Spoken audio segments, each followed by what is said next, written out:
Kita juga menjumpai bagaimana kisahnya Abu Bakar. Abu Bakar radhiyallahu anhu pernah memiliki sebuah kisah untuk menggambarkan bagaimana sikap warok yang luar biasa. Sikap warok itu sikap hati-hati. Bisa jadi di mata orang awam itu biasa, tapi di mata orang yang betul-betul memiliki sifat warok, maka dia berusaha meninggalkan. Karena saking khawatirnya kalau perkara itu bisa merusak kehidupan dirinya dan agamanya. Gimana sifat waroknya Abu Bakar radhiyallahu anhu? Abu Bakar pernah mendapatkan makanan dari budaknya. Pada saat itu beliau lupa bertanya kepada budaknya. Beliau makan makanan tersebut. Setelah selesai, beliau bertanya sama budaknya, dari mana makanan ini? Maka budaknya mengatakan, kuntu tagahantu fil jahiliyah. Dulu saya ketika waktu jahiliyah pernah jadi dukun. Selamat datang di channel Tauhid Istiqomah. Semoga video ini bisa membawa berkah untuk kita semua. Amin. Ada sebuah kisah nyata, ada seorang ibu. Ketika beliau tawaf melaksanakan umroh, maka tidak ada doa yang dia panjatkan kecuali adalah beliau meminta supaya beliau diberikan oleh Allah rezeki, yaitu adalah 300.000 rial. Tidak ada yang dia panjatkan dan tidak ada yang dia minta kepada Allah kecuali diberikan 300.000 rial secara cash dan kontan untuknya. Itulah yang dia panjatkan sepanjang dia tawaf ketika mengelilingi Ka'bah. Maka setelah beberapa tahun Allah mengabulkan permintaannya. Dia mendapatkan sekitar 300.000 rial. Tapi tahukah kita, beliau mendapatkan itu karena itu merupakan kompensasi dari pembayaran diat pembunuhan ketika anaknya terbunuh. Maka keluarga pembunuhnya ketika dimaafkan mereka harus membayarkan diat untuk mengganti rugi keluarga yang menjadi korban. Dan yang dibayarkan itu sekitar 300.000 rial. Persis sebagaimana yang dia minta kepada Allah. Inilah yang menjadikan kita harusnya bisa untuk berpikir. Kadang-kadang kita minta rezeki, kita minta kelapangan di dalam perkara kehidupan kita. Kita minta banyak hal yang kita hajatkan. Tapi kita minta lupa afiah. Afiah itu adalah ketenangan, kelapangan, keamanan, keselamatan kita dari setiap bala dan musibah, itu namanya afiah. Makanya sesungguhnya kadang-kadang kita mendapatkan ada perkara yang Allah kabulkan kepada kita, tapi pada saat kita mendapatkannya, tetapi pada saat itu kita sedang mendapatkan musibah. Doa kita dikabulkan, tetapi musibahnya juga mendera pada kehidupan kita.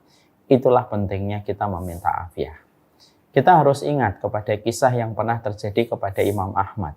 Imam Ahmad, salah satu ulama besar yang menjadi imam Ahlus Sunnah wal Jamaah, pernah bercerita tentang kilas balik peristiwa yang pernah terjadi pada hidupnya. Imam Ahmad itu menghafalkan Quran, kemudian beliau mempelajari hadis. Kita tentunya paham bahwasanya beliau memiliki kemampuan menghafalkan hadis sekitar 1 juta hadis. Ketika beliau sedang semangat-semangatnya untuk menghafalkan hadis, maka beliau meminta kepada Allah supaya beliau diberikan waktu yang lebih lapang untuk menghafalkan hadis. Tapi pada saat itu beliau lupa untuk meminta afiat terlebih dahulu sebelum meminta diberikan waktu yang lapang untuk menghafalkan hadis. Akhirnya Allah kabulkan permintaan Imam Ahmad. Imam Ahmad akhirnya mampu menghafalkan hadis, fokus dan konsentrasi menghafalkan hadis. Tapi pada saat itu beliau dipenjara ketika beliau terkena fitnah. Makanya kejadian itu menjadikan beliau berkata, aku dulu meminta kepada Allah supaya aku diberikan waktu, diberikan kondisi, supaya aku mudah untuk menghafalkan hadis. Allah mengabulkanku, tapi pada saat itu aku lalai untuk mengucapkan dan meminta kepada Allah supaya aku diberikan afiat. Allah berikan kepadaku, yaitu waktu untuk menghafalkan hadis, tetapi aku berada di dalam jeruji besi. Kadang-kadang kita jumpain hal-hal semacam itu terjadi hanya karena kita lupa meminta afiat kepada Allah.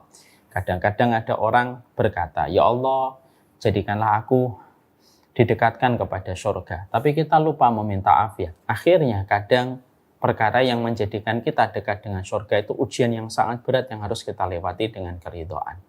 Kadang-kadang kita minta supaya kita didekatkan dengan orang-orang yang jujur, dan akhirnya kita didekatkan, dan akhirnya kita mendapatkan musibah ketika harus ditipu orang sebelum kita ketemu dengan orang yang jujur. Inilah yang menjadikan kita memahami betul. Semoga kehidupan kita senantiasa mendapatkan afiat, dan kita sebagai seorang hamba tidak ada permintaan yang paling terbaik yang Allah berikan setelah Allah memberikan keyakinan dan keimanan kecuali adalah ketika kita diberikan afiat. Afiat itu tenang, afiat itu lapang, afiat itu adalah ketika anggota badan kita dipakai melakukan ketaatan. Afiat itu adalah diselamatkan kita dari segala macam musibah. Afiat itu adalah ditutupi aib kita dan ditutupi segala kekurangan kita. Dan diberikan kebaikan walaupun kita melakukan kesalahan ketika Allah memberikan afiat pada kehidupan kita. Inilah yang menjadikan saya di dalam mukadimah ini menyampaikan semoga saya dan kita semuanya senantiasa mendapatkan afiat dan kita tidak pernah lupa. Mintalah afiat dalam kehidupan dunia dan kehidupan akhirat.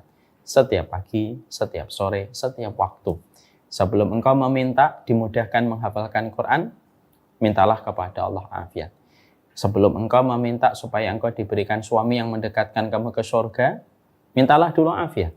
Sebelum kamu meminta supaya diberikan seorang istri yang mendekatkan kamu ke surga, mintalah senantiasa kepada Allah supaya kita diberikan afiat. Maka ingatlah, lakana fa inna ahadan lam yu'ta ba'dal yakin khairan minal afiyah. Tidak ada satu pemberian yang terbaik yang Allah berikan kepada manusia setelah keimanan kecuali adalah ketika dia diberikan afiat. Semoga kita paham bedanya sehat dengan afiat.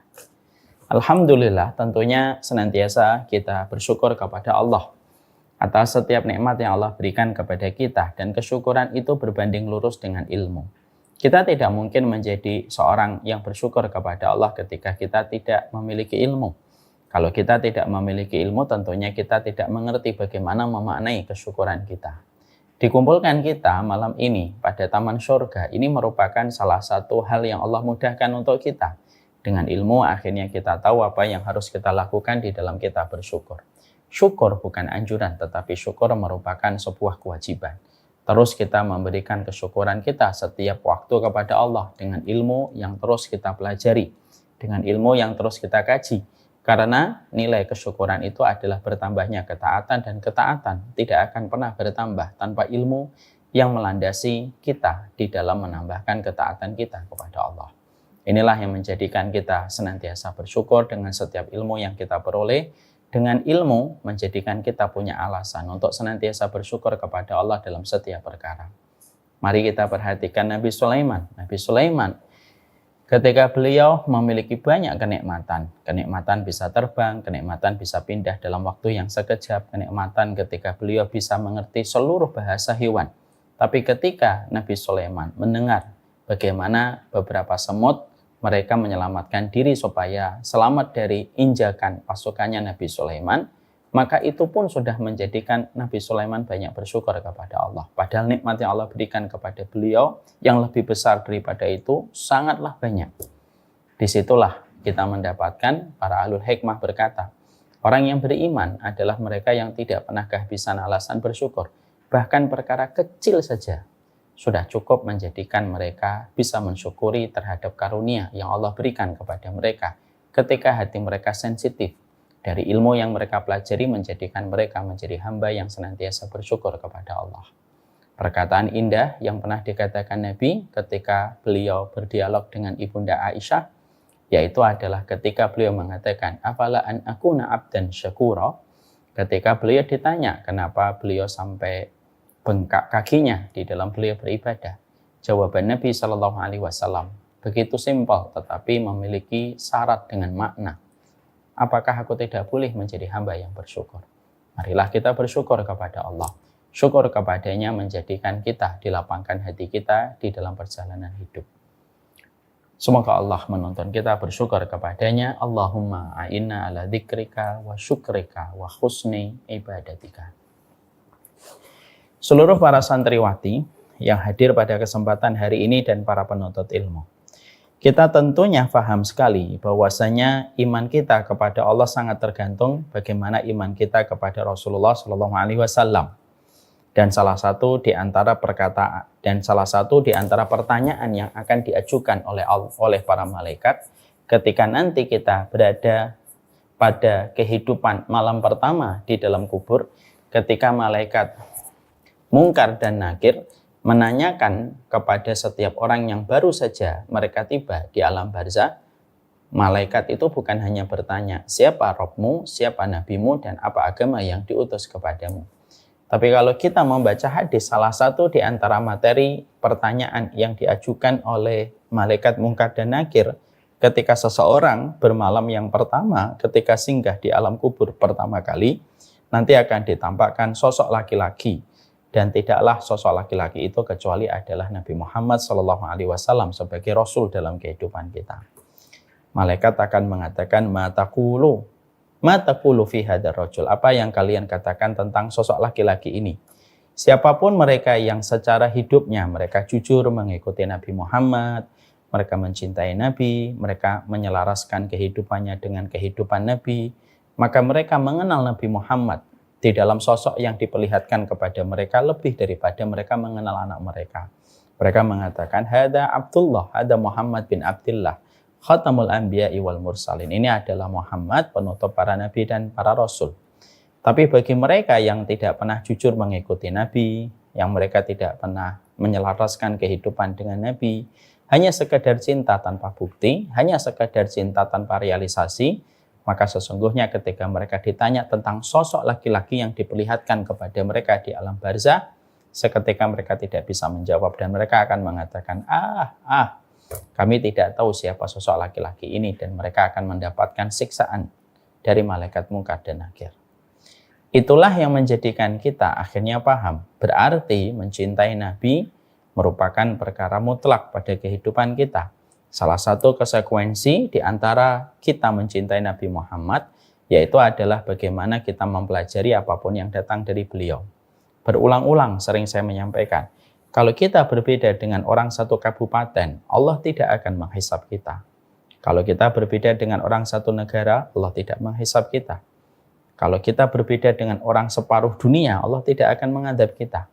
Tapi kalau Allah melihat kita berbeda dengan satu orang, dan itu adalah Rasulullah, pasti Allah itu akan bertanya kepada kita, atas alasan apa kehidupan kita tidak sama persis dengan kehidupan seorang Nabi yang diturunkan untuk tunjuk pada perjalanan hidup kita. Inilah yang menjadikan kita, sekali lagi saya mengulang ini supaya ini bisa menjadi alasan kita, menjadi strong way-nya kita. Kenapa kita mempelajari qawaid nabawiyah yang kita realisasikan pada kehidupan? Karena hari ini banyak orang justru merasa asing dengan perkataan Nabi. Mereka merasa asing dengan sabdanya Nabi. Kadang-kadang banyak orang di televisi, di sosial media yang common sering kita menjumpai. Banyak sekali portal berita, banyak sekali podcast yang mengutip perkataan filosof ini, mengatakan filosof itu. Dan mereka tidak mengetahui bahwasanya perkataan-perkataan itu terkadang justru sudah disampaikan oleh Nabi ratusan tahun sebelum para filosof itu mengatakan perkataan-perkataan itu. Ini menunjukkan bahwasanya ada mata rantai yang terputus antara umatnya Nabi Muhammad dengan Rasulullah SAW. Dan akhirnya terkadang kita mengambil yang trending, kita mengambil yang viral, kita mengambil perkataan manusia yang terkadang tidak berdasarkan kepada penelitian, tidak berdasarkan kepada bukti empiris yang terjadi pada kehidupan. Sehingga akhirnya kalau kita sering mengambil kaidah kehidupan kita dari orang-orang yang tidak mampu mempertanggungjawabkan setiap konten dan setiap sajian yang mereka sampaikan walaupun bersifat informatif, itu sebagaimana orang buta. Ketika dia memegang ular, dia sangka itu adalah tongkat yang bisa memberikan jalan untuknya. Padahal itu adalah ular yang akan menyengatnya dan menjadikan dia mati. Inilah pentingnya bagi kita. Jangan sampai kita terlalu gegap gempita kepada perkataan filosof ini, perkataan fulan, perkataan psikolog ini, dan lain sebagainya. Sebelum kita mengkaji terlebih dahulu perkataan Nabi Muhammad. Ini bukan ekstrim, ini bukan radikal. Tapi bukankah kita paham bahwasanya Rasulullah SAW dididik oleh Allah, dan apapun yang datang dari Allah tidak ada yang meleset, dan apapun yang datang dari Allah tidak ada yang salah. Ambil dulu dari Rasulullah, baru nanti itu menjadi sebuah indikator untuk menilai perkataan orang lain itu benar atau salah. Inilah yang menjadikan kita hari ini akan membahas qawaid nabawiyah, dan kita akan membahas kaidah yang ke-12.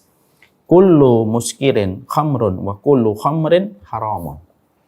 Kita akan bicara tentang satu kaidah yang disampaikan bahwasanya setiap segala sesuatu yang memabukkan itu khamr, dan setiap khamr itu maka hukumnya adalah haram.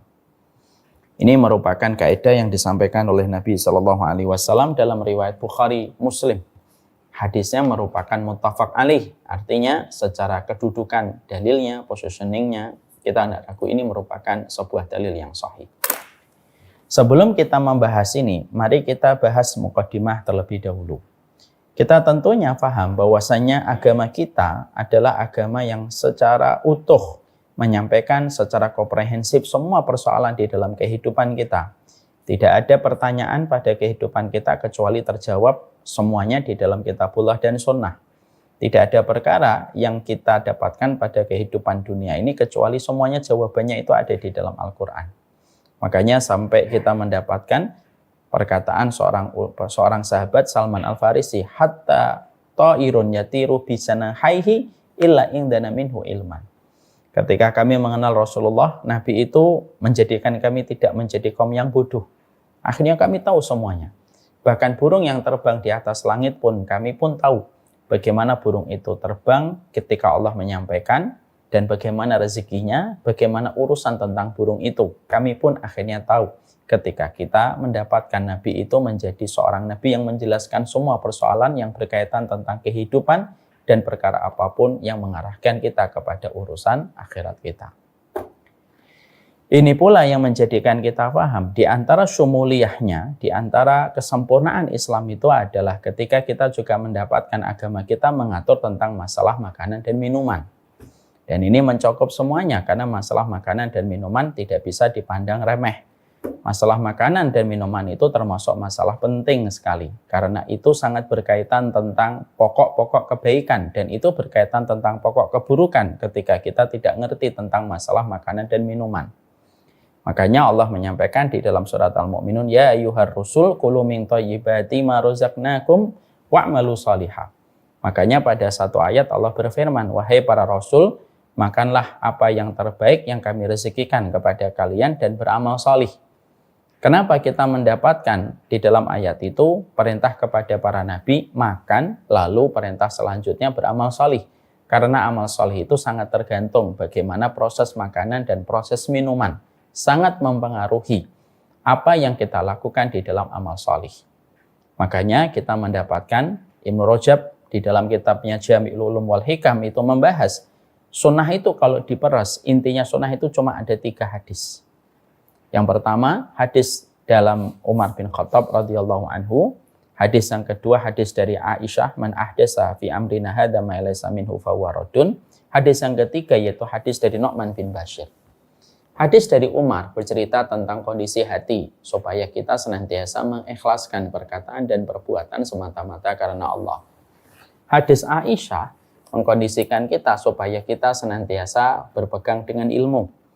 Dan kita harus hati-hati terhadap satu perkara yang tidak ada landasan dalilnya dan landasan ilmunya.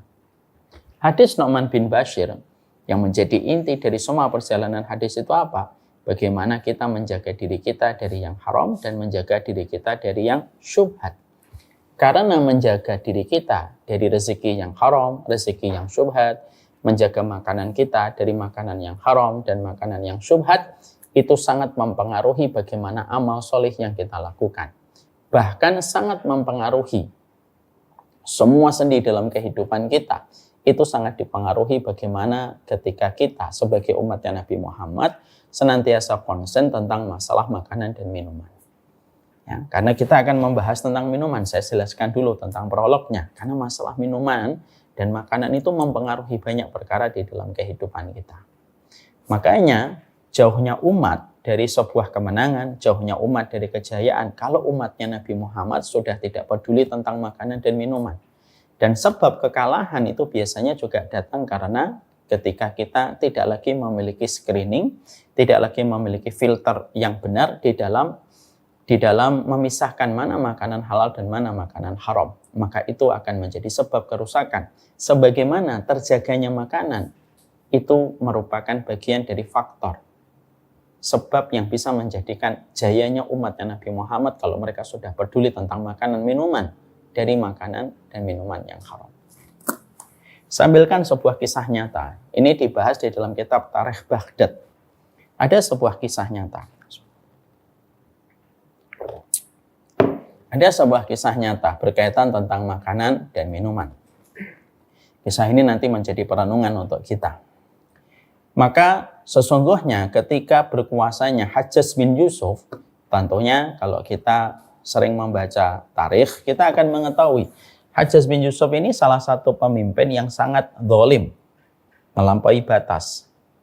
Salah satu kegemarannya menumpahkan darah dan sudah ratusan orang yang dia bunuh dengan alasan yang tidak jelas. Di antara musuhnya itu Sa'id bin Zubair. Sa'id bin Zubair itu walinya Allah. Yang mana setelah dia membunuh Sa'id bin Zubair, tidak lama setelah itu Hajjaj bin Yusuf itu mati mengenaskan. Tapi kita nggak bercerita tentang Hajjaj bin Yusuf dengan Sa'id bin Zubair. Kita akan bercerita tentang bagaimana dia ketika ingin menguasai wilayah Irak. Tentunya wilayah Irak pada saat itu merupakan pusat peradaban. Tentunya wilayah Irak itu juga tidak mudah ditaklukkan karena orangnya karakternya keras, karakternya tegas. Walaupun memang pada zaman abad pertama wilayah Irak itu merupakan pusat peradaban. Makanya nahwu atau ilmu gramatikal bahasa Arab itu pusatnya itu ada dua madrasah, ada madrasah Kufah dan ada madrasah Basrah. Maka karena beliau sangat tahu betul karakternya wilayah Irak, maka Hajjaj bin Yusuf itu tahu kalau dia itu menjadi pemimpin yang tidak disukai oleh rakyatnya, termasuk wilayah Irak itu tidak menyukai beliau. Maka Hajjaj bin Yusuf itu ketika beliau ingin untuk menguasai wilayah Irak, dia selalu yang memilih siapa yang akan menjadi pemimpin di Irak. Dan setiap pemimpinnya tidak ada yang bertahan lama kecuali mereka berakhir dengan balak dan musibah yang mereka peroleh. Kenapa?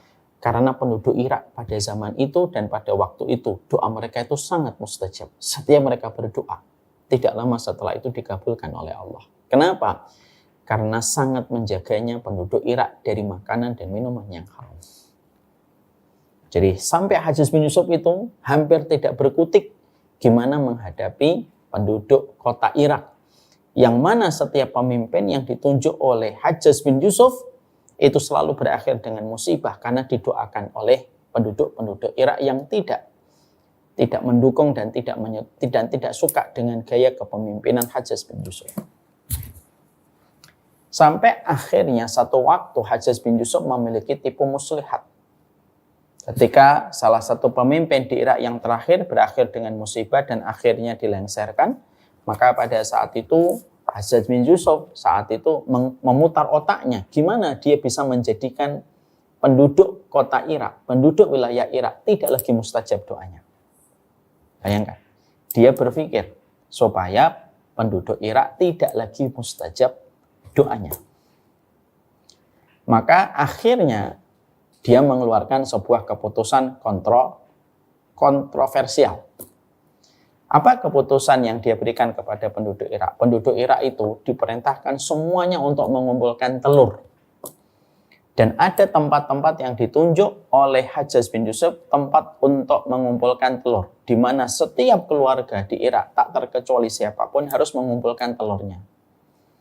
Kalau ada satu keluarga tidak mau mengumpulkan telur, maka sesungguhnya ancamannya tidak main-main, ancamannya bunuh di tempat. Akhirnya penduduk Irak itu, mereka tidak menyadari tipu muslihat yang sedang dilakukan oleh Hajjaj bin Yusuf As-Saqafi. Mereka bersungut-sungut melaksanakan perintah itu, karena mereka tahu ancamannya tidak sebanding. Dibandingkan hanya mengumpulkan telur dan tidak mengumpulkan telur nanti ancamannya mati, akhirnya mereka bersungut-sungut mengumpulkan telur. Maka mereka mengumpulkan di tempat-tempat yang sudah disepakati. Di tempat itu mereka mengumpulkan telur. Masing-masing orang mengumpulkan telur dengan versi telurnya mereka yang mereka bawa dari rumah mereka. Tentunya telur-telur itu tidak ada namanya. Telur-telur itu tentunya berbeda-beda bobotnya dan beratnya. Karena setiap orang membawa telur masing-masing dari rumahnya. Setelah semua penduduk Irak mengumpulkan telur, dibiarkan telur itu di tempat tersebut oleh Hajjaj bin Yusuf. 1 kali 24 jam. Baru setelah 1 kali 24 jam, tiba-tiba Hajjaj bin Yusuf mengeluarkan instruksi kembali. Ambil telur-telur kalian. Maka penduduk Irak itu bingung. Ini apa sih maksud dari perintahnya Hajjaj bin Yusuf? Suruh ngumpulin telur, sekarang disuruh ngambil telur. Akhirnya mereka datang kembali ke tempat telur-telur itu. Dan saat itu telur itu sudah bercampur dengan ribuan telur yang lain. Yang mereka tidak tahu telur mereka itu yang mana. Maka mereka karena tidak tahu telur mereka yang mana, mereka mengambil telur-telur. Semampunya mereka ngambil, mereka ambil. Ada yang mereka meletakkan telur 1 hari sebelumnya lebih kecil. Pada waktu 1 hari setelahnya dia mengambil telur yang lebih besar. Ada yang membawa telur lebih besar, kemudian pada hari berikutnya dia mengambil telur yang lebih kecil. Tapi saat itu penduduk Irak tidak ada satupun yang menyadari apa yang akan terjadi setelah itu. Setelah semua telur itu diambil kembali secara tidak beraturan oleh setiap warga di kota Irak, tersenyumlah Hajjaj bin Yusuf dari kejauhan. Karena apa? Karena dia merasa konspirasi dan rencananya berhasil. Tidak lama setelah itu ada pemimpin Irak yang ditunjuk kembali oleh Hajjaj bin Yusuf. Maka pada saat pemimpin baru itu ditunjuk Hajjaj bin Yusuf, maka penduduk Irak sebagaimana kebiasaan mereka sebelumnya, mereka berdoa semoga pemimpin itu mendapatkan bala karena dia termasuk yang mendukung kezaliman Hajjaj bin Yusuf. Tapi ketika doa itu sudah dipanjatkan 1 pekan, 2 pekan, 3 pekan, 4 pekan, 1 bulan, 2 bulan, maka ternyata doa mereka tidak sama sekali berbuah hasil yang mereka inginkan. Pemimpin yang ditunjuk oleh Hajjaj bin Yusuf masih dalam kondisi baik-baik saja. Tidak sebagaimana sebelum-sebelumnya. Akhirnya warga Irak itu mereka bingung. Kok tumben permintaan kami nggak dikabulkan oleh Allah. Datanglah mereka kepada salah satu walinya Allah, orang yang solih. Dan mereka bertanya perihal doa mereka yang tidak lagi mustajab. Saat itulah orang solih itu yang menjadi walinya Allah. Saya lupa nama ulamanya. Tapi ulama itu lalu mengatakan, kalian sadar nggak? Kenapa doa kalian tidak lagi mustajab? Karena kalian telah mengambil telur yang syubhat. Telur kalian yang besar, kalian mengambilnya telur yang kecil. Telur kalian yang kecil ketika kalian menyerahkan, kalian mengambilnya telur yang besar. Karena ada perbedaan telur, itulah yang menjadikan akhirnya lambung kalian, perut kalian dimasuki oleh rezeki yang haram.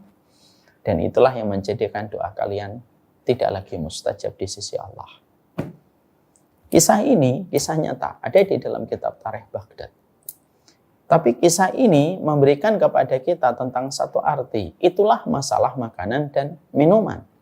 Bagi agama lain mungkin masalah makanan dan minuman dianggapnya biasa. Tapi bagi agama kita, terutama bagi culture sunnah, ketika kita sudah sepakat mengikuti sunnah adalah kewajiban, masalah makanan dan minuman itu bukan masalah kecil. Masalah besar. Berdampak dalam banyak perkara pada kehidupan kita. Berdampak dengan kejayaan umat, berdampak dengan kemerosotan dan kehinaan umat itu dimulai dari masalah makanan dan minuman. Makanya selama umatnya Nabi Muhammad SAW, mereka masih bodoh dan mereka tidak peduli tentang masalah makanan dan minuman, maka mengharapkan kemenangan itu harus lebih bersabar karena itu masih jauh. Ya, sesuatu dari panggungnya ketika seseorang itu masih meremehkan masalah makanan dan minuman.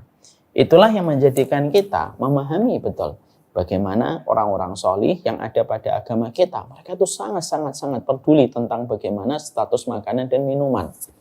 Sehingga mereka bukan hanya meninggalkan yang haram, bahkan mereka pun bersifat dan bersikap warok. Tentunya kita paham ya, warok itu apa? Menghindari sesuatu yang secara permukaan itu kayak mubah, tapi dikhawatirkan di dalamnya ada kandungan yang haram, mereka tinggalkan walaupun sebenarnya itu perkara yang mubah. Saking hati-hatinya orang-orang soleh terdahulu terhadap perkara yang mereka jumpai dari masalah makanan dan minuman. Karena sekali lagi, makan dan minum bukan hanya sekedar makan dan minum. Makan dan minum itu mempengaruhi banyak perkara di dalam kehidupan. Makanya saya pernah bercerita gimana kita mendapati Rasulullah SAW ketika ada salah satu cucunya Husain masuk ke rumahnya Rasulullah. Di rumahnya Nabi pada saat itu ada korma-korma ada korma zakat. Dan kita tentunya paham ya, korma zakat itu adalah satu korma. Korma zakat itu adalah korma yang diharamkan bagi Nabi dan bagi keturunannya. Jadi bagi keturunan Nabi dan keturunannya, maka sesungguhnya tidak boleh makan dari sesuatu yang datang dari zakat. Itulah keluarga Nabi SAW. Maka pada saat itu cucunya masuk ke rumahnya Nabi dan mengambil korma zakat. Ketika dimakan, Rasulullah berusaha untuk mengeluarkan betul itu korma itu dari mulutnya Husain. Kenapa Nabi sangat aktif sekali untuk bergegas mengeluarkan korma itu dari mulutnya cucunya, padahal cucunya masih belia. Secara hukum fikih, beliau Husain ini cucunya belum terkena beban taklif, beban tanggung jawab, dan beban halal dan haram. Tapi Nabi tahu ini itu bukan masalah kecil, makanya Nabi mengeluarkan betul supaya korma itu dimuntahkan kembali, supaya tidak termakan oleh cucunya. Bagaimana Rasulullah SAW sangat konsen tentang masalah itu. Secara tidak langsung, Nabi memberikan penjelasan kepada kita. Jangan dianggap remeh masalah makanan dan minuman itu. Terutama ketika kita sudah suapkan kepada anak-anak kita. Bahkan kepada diri kita. Karena itu sangat mempengaruhi kualitas kita, kualitas keluarga kita, bahkan sangat mempengaruhi makanan dan minuman. Makanya, dalam beberapa penjelasan, kalau orang tiba-tiba futur, bukan hanya dicek matanya ngelihat apa, bukan hanya dicek telinganya ngelihat apa, tapi yang juga harus dicek makanannya apa. Karena sesungguhnya sesuatu itu bisa menjadi haram dan bisa menjadi syubhat karena dua. Karena secara hukum ainnya, hukum pokoknya makanannya haram. Misalkan babi, misalkan khamr, haram. Atau bisa jadi makanannya dan minumannya itu halal, tapi didapatkan dari harta yang haram. Maka itu pun jatuhnya sama, sebagaimana status yang pertama. Makanya kita mendapati sampai Nabi berusaha betul untuk mengeluarkan korma zakat itu dari keturunannya, karena Nabi tahu bahwasanya ujung dari makanan-makanan yang tidak selayaknya masuk ke dalam perut itu sangat mempengaruhi kehidupan agamanya, kehidupan kualitasnya, dan seluruh aspek yang ada pada kualitas diri manusia itu sangat tergantung kepada makanan dan minuman. Kita juga menjumpai bagaimana kisahnya Abu Bakar. Abu Bakar radhiyallahu anhu pernah memiliki sebuah kisah untuk menggambarkan bagaimana sikap warok yang luar biasa. Sikap warok itu sikap hati-hati. Bisa jadi di mata orang awam itu biasa, tapi di mata orang yang betul-betul memiliki sifat warok, maka dia berusaha meninggalkan. Karena saking khawatirnya kalau perkara itu bisa merusak kehidupan dirinya dan agamanya. Gimana sifat waroknya Abu Bakar radhiyallahu anhu? Abu Bakar pernah mendapatkan makanan dari budaknya. Pada saat itu beliau lupa bertanya kepada budaknya. Beliau makan makanan tersebut. Setelah selesai, beliau bertanya sama budaknya, dari mana makanan ini? Maka budaknya mengatakan, kuntu tagahantu fil jahiliyah. Dulu saya ketika waktu jahiliyah pernah jadi dukun. Lalu salah satu di antara pasien saya orang ini. Dan dia ketemu lagi dengan saya setelah saya masuk Islam. Dan dia memberikan hadiah itu. Bagi kita, mungkin kita merasa ya sudah tidak apa-apa. Itu kan mungkin makanan hadiah.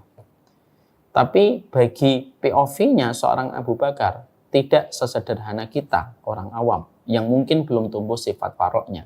Bagi seorang Abu Bakar, POV-nya bukan itu. Dia akhirnya khawatir. Jangan-jangan makanan ini ada kaitannya dengan masalah tagahantu. Tagahantu itu dulu jadi dukun. Maka beliau khawatir bahwasanya makanan itu sudah masuk pada kategori syubhat. Sudah masuk pada kategori syubhat. Maka yang dilakukan oleh Abu Bakar itu sangat menakjubkan dan mengagumkan.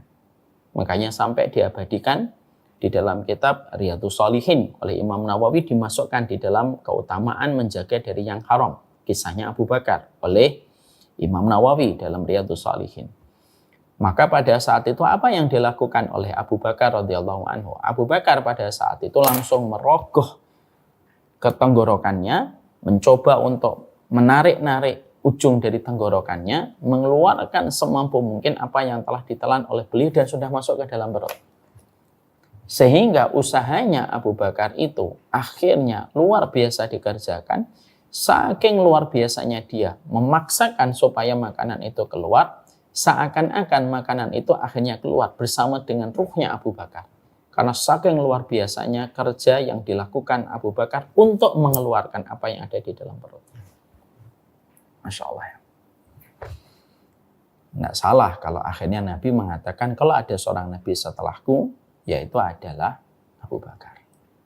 Inilah yang menjadikan kita, puzzle-puzzle ini ingin saya sampaikan betul sebelum kita membahas tentang minuman.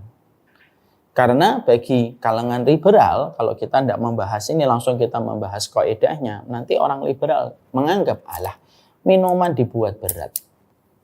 Orang lain sudah ke bulan, kamu masih membahas minuman.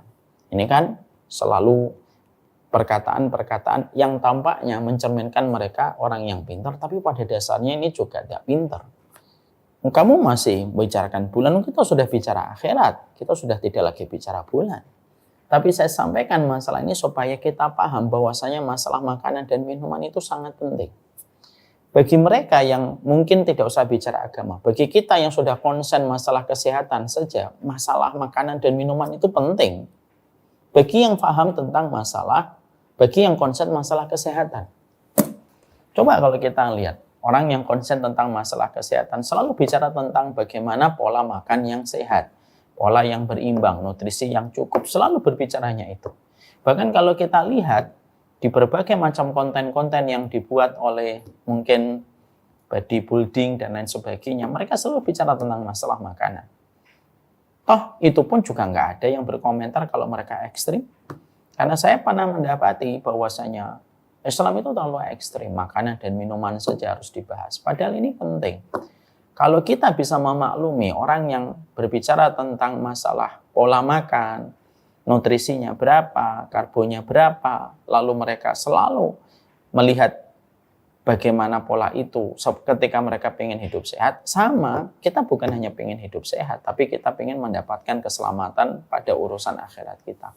Makanya itulah yang menjadikan kita harus mengerti makanan dan minuman itu termasuk perkara yang detail dibahas oleh Allah dan Rasul-Nya. Dan kita harus paham bahwasanya masalah makanan dan minuman ini harus mengikuti seluruh petunjuknya kepada apa yang Allah tentukan. Jangan diubah-ubah semau-maunya. Saya pernah baca tulisan seorang liberal. Seorang liberal itu yang kemarin mengatakan Wahabi lingkungan. Itu pernah nulis, kalau tidak salah. Dia pernah mengatakan, minum khamar itu haram kalau kamu di Arab. Tapi kalau kamu di Antartika, di daerah Baltik, di daerah dingin, kayak di Rusia, Uni Soviet, minum khamar itu tidak apa-apa karena menghangatkan. Ini kan perkataan yang harus kita kritisi dan harus kita sikapi dengan penjelasan yang benar. Ya, karena seakan-akan tulisan itu mewakili tentang teori kemaslahatan, padahal tidak mewakili apapun. Inilah yang menjadikan kita akhirnya memahami betul. Jangan kita meremehkan urusan makan dan urusan minuman, karena itu sangat mempengaruhi apa yang terjadi pada kehidupan kita. Kualitas kejayaan umat sangat tergantung kalau umatnya itu sudah mulai menjaga dari yang haram. Ya. Kualitas diri kita, kualitas keluarga kita pun sangat tergantung bagaimana kualitas kita ketika menjaga diri kita dan keluarga kita dari yang haram ataupun dari yang syubhat. Haram ataupun syubhat itu ada dua. Secara ainnya, secara mata barangnya, mata bendanya itu haram. Atau yang kedua, dia halal tapi didapatkan dari harta yang haram. Maka sesungguhnya dua-duanya sama. Kaidah berikutnya yang juga harus kita mengerti tentang kullu muskirin khamrun wa kullu khamrin haramun. Kaidah kedua yang harus kita mengerti pula yaitu adalah bahwasanya ketika Allah melarang kita kepada segala sesuatu, ketika makanan itu diharamkan oleh Allah, ketika minuman itu diharamkan oleh Allah, kita harus paham. Berarti pada setiap makanan yang halal, ketika dia halal dan thayyib, berarti bermanfaat bagi kita. Tapi ketika makanan dan minuman itu diharamkan, pastinya di dalamnya ada banyak kerusakan. Janganlah kita menjadi seorang muslim yang banyak rewelnya ketika dilarang. Karena sesungguhnya, karena kita mungkin pikirannya tidak tidak berpikir dewasa, kita ini sering rewel sekali kalau kita mendapatkan ada larangan pada kehidupan agama kita. Makanya kadang-kadang alasan orang itu tidak mau taklim, tidak mau ngikutin kajian, seringnya mereka berkata, nanti kalau saya ngaji, nanti malah semuanya nggak boleh. Dikit-dikit nggak boleh, dikit-dikit nggak boleh. Lebih baik saya nggak usah ngaji, saya tidak perlu tahu apa yang nggak boleh. Moga-moga Allah mengampuni saya kalau saya nggak tahu. Padahal ini salah. Bahwasanya ketika Allah melarang kita kepada sesuatu, itu pasti di dalamnya ada kerusakan. Dan ketika Allah membolehkan dan menghalalkan, pasti di situ ada sebuah kemaslahatan. Ya. Maka janganlah kita kayak anak kecil. Anak kecil itu kalau dilarang seringnya rewel dan mereka sering tantrum. Kenapa? Ya karena mereka tidak tahu apa maksud larangan itu. Contoh nih, anak saya, contohnya Noman. Anak saya ini Noman, suka sekali untuk memasukkan sesuatu ke mulutnya. Lihat botol, masukkan mulut. Lihat buku, digigit ujungnya. Maka sesungguhnya dulu awal-awal ketika dia dilarang, selalu dia marah, nangis. Karena merasa dilarang, dia tantrum. Karena merasa itu mainan dia. Dan dia senang dengan itu. Kenapa dia ketika dilarang, kenapa kita ngelarang? Karena kita tahu di balik barang-barang yang dia masukkan ke mulut itu tidak steril. Ada botol yang diambil di bawah lemari, kadang-kadang nemu di mana yang tidak tahu barang itu steril atau tidak, dimasukkan semuanya ke mulutnya. Ketika dilarang, dia nangis. Kenapa dia nangis? Karena dia tidak tahu tentang sterilisasi barang untuk dimasukkan ke mulut. Dan bahayanya ketika ada bakteri atau ada virus yang bisa masuk ke tubuhnya. Maka yang dilakukan Noman adalah tantrum. Karena dia tidak tahu maksud dari larangan itu. Ini saya sampaikan, kadang-kadang kalau kita dilarang, kamu dilarang ini, lalu kita marah. Kenapa sih semuanya nggak boleh kalau dalam Islam? Itu kayak anak kecil yang nggak paham ketika diberikan larangan. Kayak ada anak kecil main di tangga. Dia umurnya belum genap 2 tahun. Dia pengennya naik turun tangga. Ketika mungkin abang-abangnya sering naik turun tangga sembari berlari. Maka dia ngikutin. Ketika dia digendong, tidak diperbolehkan untuk lari ketika naik turun tangga. Dia tantrum, dia marah. Kenapa dia marah? Ya karena dia tidak tahu bahwasanya di balik larangan itu adalah menjaga dia dari berbagai macam kerusakan dan berbagai macam mara bahaya yang bisa menimpanya kalau dia tidak dilarang. Ini kan harus kita pahami dulu. Kita kan bicara yang haram. Dan kita harus bicara kenapa harus ada yang haram. Karena itu pertama hak prerogatifnya Allah. Yang kedua yang dilarang oleh Allah itu pasti di dalamnya ada kerusakan. Dan bukan karena Allah itu ingin untuk memenjarakan kita. Dan Allah tidak ingin mendolimi kita. Banyak orang yang menyangka saya ini didolimi deh. Banyak yang dilarang. Lah, sepenting apa hidupmu sampai harus didolimi sama Sang Pencipta? Sepenting apa hidupmu? Kalau Allah ingin mendolimi kita, simple. Allah tidak perlu menciptakan kita kan? Allah tidak perlu menciptakan kita, udah cukup. Ngapain Allah menciptakan kita lalu mendolimi kita dengan berbagai macam larangan? Janganlah kita berpikir kayak anak kecil. Jangan sampai kanak-kanak itu ada pada kehidupan iman. Kanak-kanak pada psikologi kejiwaan kita normal. Tapi kanak-kanak dalam keimanan itu tidak normal. Berarti kita ini tidak memahami fitrah. Allah itu melarang, bukan karena Allah. Karena Allah tidak membutuhkan kita taat dan Allah tidak bersedih ketika kita bermaksiat. Kita harus ingat hadis qudsi yang disampaikan oleh Allah. Lau anna awalakum wa akhirakum wa insakum wa jinnakum ala atqa qalbi rajuli wahidin minkum ma zada fi mulki syai'a. Kalaupun semuanya manusia, jin dan manusia itu sepakat semuanya bertakwa kepadaku, tidak akan menambah kerajaanku walaupun sejengkal. Dan kalau seluruh manusia sepakat untuk bermaksiat kepadaku, tidak akan pernah mengurangi kerajaanku walaupun sejengkal. Jadi kita harus paham. Yang halal, yang haram Allah tentukan supaya justru memberikan kebaikan kepada kita. Kenapa orang lain tidak pernah melarang kita? Karena mereka nggak sayang sama kita. Kenapa bapak ibu kita selalu melarang kita? Ya karena sayang sama kita. Kenapa orang lain dulu nggak pernah melarang saya ngerokok ketika saya waktu SD dan SMP?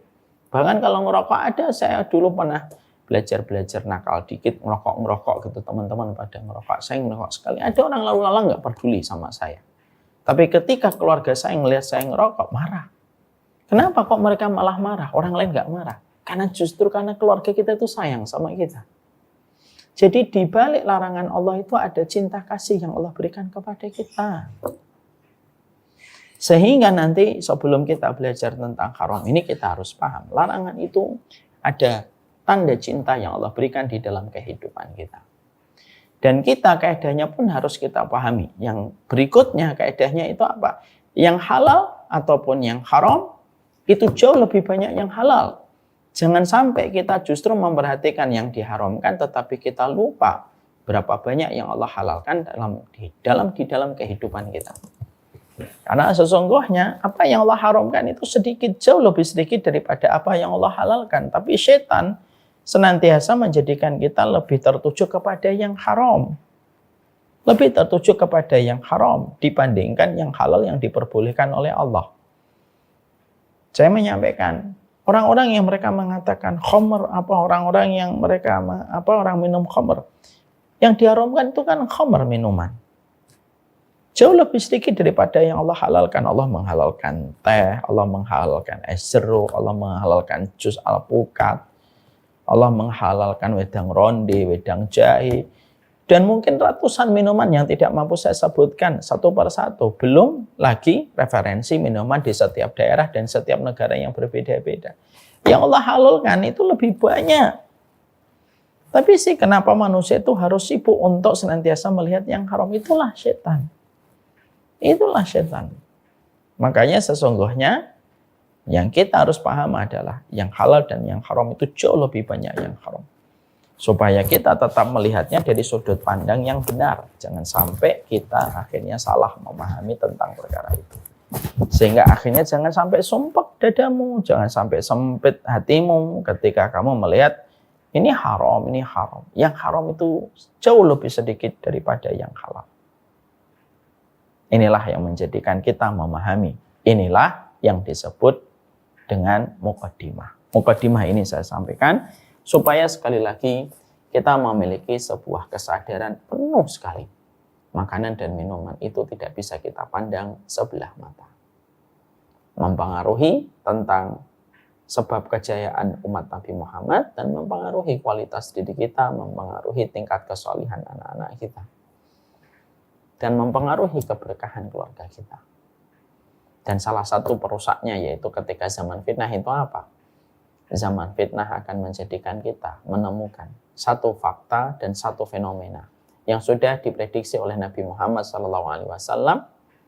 Khamr akan dihalalkan oleh sebagian dari umatnya Nabi Muhammad SAW. Na'udzubillah min dzalik.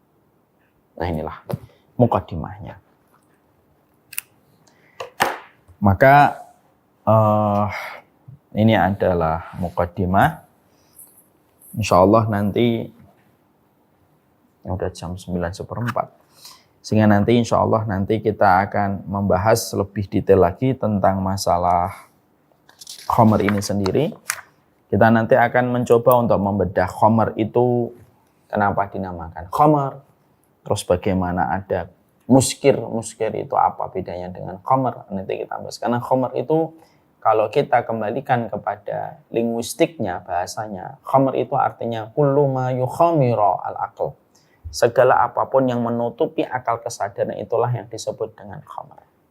Setiap yang memabukkan itu menjadikan tertutupnya akal kesadaran manusia. Dan apapun yang menutupi akal kesadaran manusia itu haram. Baik jumlahnya itu sedikit ataupun banyak. Kalian paham nggak kenapa dikatakan haramun qaliluhu wa kasiruhu? Seakan-akan Nabi sudah memprediksi nanti akan ada sebagian orang yang mereka menganggap khamr tidak apa-apa. Alkohol atau khamr itu tidak apa-apa selama itu hanya untuk sedikit. Selama itu kadarnya sedikit. Makanya kita dapatkan beberapa varian makanan itu mereka terkandung di dalamnya kandungan-kandungan khamr. Memang kalau jumlahnya sedikit tidak memabukkan. Tapi di situ Nabi sudah menyampaikan kepada kita, sedikit atau banyaknya itu tetap diharamkan oleh Allah Subhanahu wa taala. Nah, ini yang akan menjadi pembahasan kita. Betul kata Ustaz Deden, kehidupan kita hari ini hampir-hampir sulit untuk melepaskan khamr, terutama bagi mereka penggiat makanan ataupun yang mereka sangat mencintai kuliner dan sangat menuhankan rasa. Terkadang kita tidak peduli tentang kandungan-kandungan yang ada di dalamnya, bahkan kandungan-kandungan khamrnya, ketika mungkin takarannya sedikit dan mereka menghalalkan takaran itu ketika tidak memabukkan. Padahal itu pun sudah menjadi bagian dari keharaman ketika sudah jatuh di dalam kategori khamr atau kategori muskir. Akan kita bahas insya Allah sebab haramnya khamr, kenapa haramnya khamr tidak langsung haram, kenapa bertahap sampai 4 kali perintah sampai diharamkannya khamr, dan bagaimana para sahabat dulu ketika mereka diharamkan khamr itu, bagaimana menerjemahkan dan merealisasikan untuk bisa memisahkan khamr dalam kehidupan. Insya Allah ini akan menjadi pembahasan kita pada kajian kita berikutnya, part yang kedua. Part yang pertama, kita membahas tentang muqaddimah terlebih dahulu, tentang makanan, tentang minuman, efektivitas, dan tentang masalah yang berkaitan tentang makanan dan minuman, hati-hati terhadap makanan dan minuman. Terutama yang bisa mengkategorikan, yang bisa menjerumuskan kita kepada kerusakan. Ini merupakan kaidah ke-12 part yang pertama. Insya Allah, bulan depan kita akan bahas part yang kedua. Setiap yang memabukkan itu khamr dan setiap khamr itu haram, sedikit ataupun banyaknya.